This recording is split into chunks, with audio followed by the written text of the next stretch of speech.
Так вышло, что у меня дома была швейная машинка ручная, и я как-то до нее добрался, начал что-то мастерить, и мне понравилось просто. Я понял, что неплохо было бы уметь это, прямо на профессиональном уровне.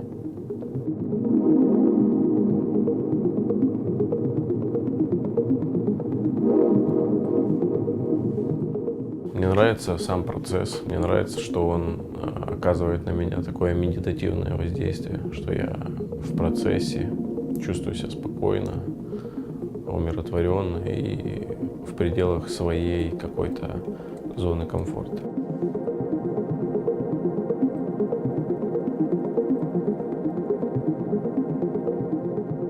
Я не испытываю удовольствия от того, что предоставляю услуги. Мне нравится моя работа. Просто так случилось, что она в сфере и в области оказания услуг и сопряжена с общением с людьми. Я не могу взять на себя смелость и сказать, что я улучшаю их жизнь или делаю их жизнь комфортнее. В какой-то степени да, но в меньшей. Поэтому моя задача — делать работу, которую я люблю.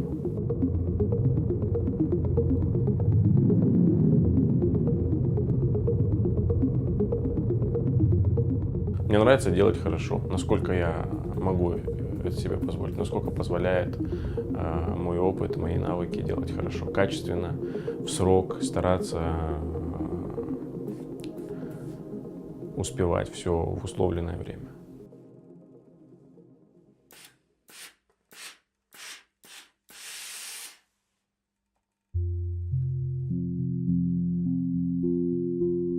Каждый человек, который шьет, не обязательно в конце своего пути должен прийти к тому, чтобы создавать одежду. У меня есть амбиции в моем деле, но они направлены не на то, чтобы конечным итогом получить продукт в виде какой-то линии одежды. Вот и все, я просто другим занимаюсь. Это явление одного характера, но конечный итог у них немножко разный. Если так сложится, что я приду к этому, то это тоже не страшно. Это один из путей.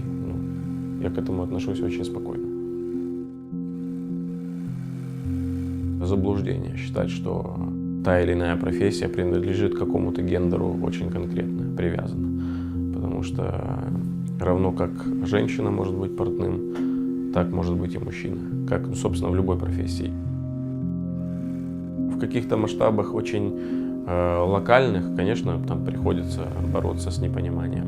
Но зачастую это заканчивается прямо на пороге. Люди просто видят, что за машинкой парень, и просто разворачиваются и идут туда, где им ментально комфортнее будет себя чувствовать.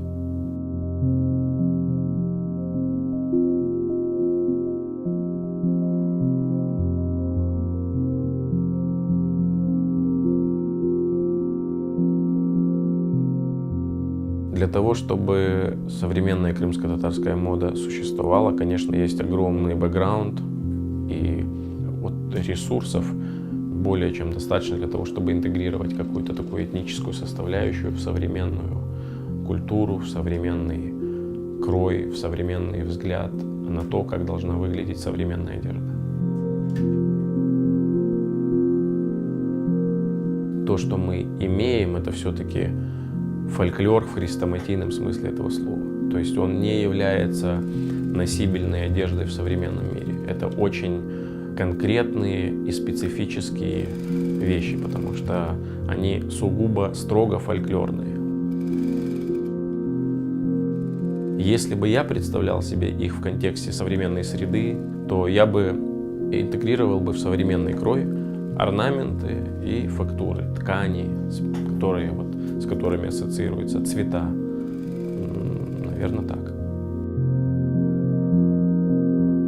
Я считаю, что в этом плане достаточно делать что-то качественно, и чтобы с этим качеством ассоциировали этническую принадлежность мою. То есть я не вижу смысла кричать на каждом шагу о том, кто я, или писать на футболках, или каким-то образом это подчеркивать. Достаточно. Люди и так понимают. То есть если ты делаешь качественно и с этим ассоциирует твою принадлежность этническую, это, мне кажется, лучший способ зарекомендовать себя как представитель народа.